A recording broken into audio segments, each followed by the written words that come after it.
సిప్రేంద్ర తాజా వార్త Jubilee hills ఉప ఎన్నికపై బీఆర్ఎస్ ఫోకస్ పెట్టింది. కేటీఆర్ అధ్యక్షతన బీఆర్ఎస్ కీలక సమావేశం జరిగింది. పార్టీ సీనియర్లు ప్రజా ప్రతినిధులు ఈ మీటింగ్ కు వచ్చారు. 22 నెలల కాంగ్రెస్ పాలనపై ప్రజలు తీవ్ర ఆగ్రహంతో ఉన్నారని ఈ సమావేశంలో వ్యాఖ్యానించారు కేటీఆర్. కాంగ్రెస్ పార్టీ సీఎం రేవంత్ సృష్టించిన భయంతో హైదరాబాద్ ఆర్థిక వ్యవస్థ కుప్పకూలిందన్నారు.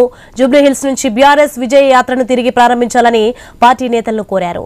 కాంగ్రెస్ అసమర్థ విధానాలతో అన్ని వర్గాలు నష్టపోయాయన్నారు కేటీఆర్. రెడ్డికి ఇదే అంశానికి సంబంధించి మరింత సమాచారం మా ప్రతినిధి ఏవై స్వామి ఫోన్ లైన్ లో అందించి సిద్ధంగా ఉన్నారు. స్వామి, సోనీ బీఆర్ఎస్ పార్టీ జూబ్లీ నియోజకవర్గం పైన స్పెషల్ ఫోకస్ పెట్టింది. తమ సిట్టింగ్ స్థానం గెలవడం కోసం అన్ని రకాలుగా ప్రయత్నం చేస్తుంది.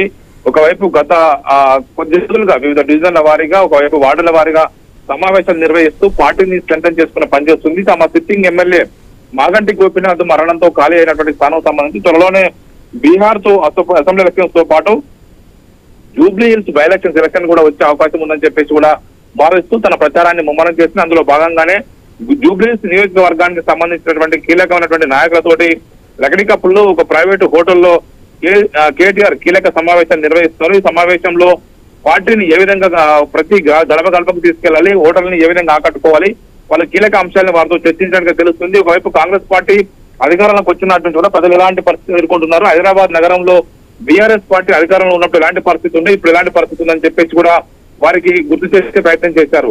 ఒకవైపు హైదరాబాద్ లో హైడ్రో లాంటి వ్యవస్థ వచ్చిన తర్వాత మొత్తం ఆర్థిక వ్యవస్థ కుప్పకూలింది. దీంతో అనేక చోట్ల ప్రజలు ఇబ్బంది పడుతున్నారు. బీఆర్ఎస్ ని మరోసారి రాష్ట్రంలో అధికారంలో తీసుకొస్తేనే కుప్పకూలినటువంటి వ్యవస్థలన్నీ కూడా మళ్ళీ తిరిగి పొందుకుంటాయి. ఇలాంటి అంశాన్ని జనంలోకి తీసుకెళ్లి ప్రచారం చేయాలని చెప్పేసి కూడా కేటీఆర్ భావిస్తున్నారు.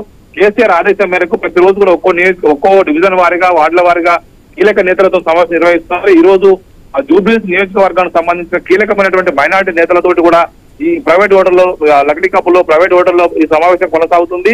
దీనికి సంబంధించిన విషయాలు ఆయన తనతో పంచుకొని రానున్న రోజుల్లో పార్టీ ఖచ్చితంగా బై ఎలక్షన్స్ లో గెలిచే విధంగా పనిచేయాలి. మీరు మీ నియోజకవర్గంలో ఇప్పటికే 130,000 మందికి పైగా మైనార్టీ ఓటర్లు ఆ నియోజకవర్గంలో ఉన్నారు. వారు గెలుపోటములను శాసించే స్థాయిలో ఉన్నారు కాబట్టి వారందరినీ ఆకట్టుకోవడం కోసం బీఆర్ఎస్ పార్టీ ఇప్పటి నుంచే ప్రయత్నం చేస్తుంది. ముస్లింలకు హైదరాబాద్ నగరంలో వారికి ఒకవైపు జీవో నెంబర్ 58, 59 ద్వారా వారికి ఇల్లు ఇవ్వడం కావచ్చు, డబుల్ బెడ్రూమ్ ఇల్లు ఇవ్వడం కావచ్చు, వారికి బియ్యం లాంటి అనేక స్కీమ్స్ మేము అందజేశాము. వాళ్ళని చాలా బాగా చూసుకున్నాము.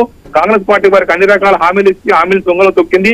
అలాంటి విషయాన్ని గుర్తు చేసి తమ వైపు తిప్పుకోవాలని చెప్పేసి కూడా బీఆర్ఎస్ పార్టీ భావిస్తుంది. అందులో భాగంగానే ఇప్పుడు జూబ్లీ నియోజకవర్గాలకు సంబంధించినటువంటి కీలకమైనటువంటి మైనార్టీ నేతలతో సమావేశం అయితే కేటీఆర్ కొనసాగిస్తున్నారు. ఖచ్చితంగా కాంగ్రెస్ పార్టీ ఒకవైపు ఇటు బీజేపీ రెండు కూడా బలంగా పోటీ ఇస్తాయని చెప్పి భావిస్తున్న తరుణంలో తమ సిట్టింగ్ స్థానాన్ని దక్కించుకోవడం కోసం అన్ని రకాల ప్రయత్నాలను బీఆర్ఎస్ పార్టీ చేస్తుంది.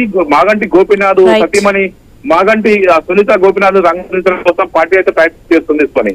Right, thanks for the information Swamy.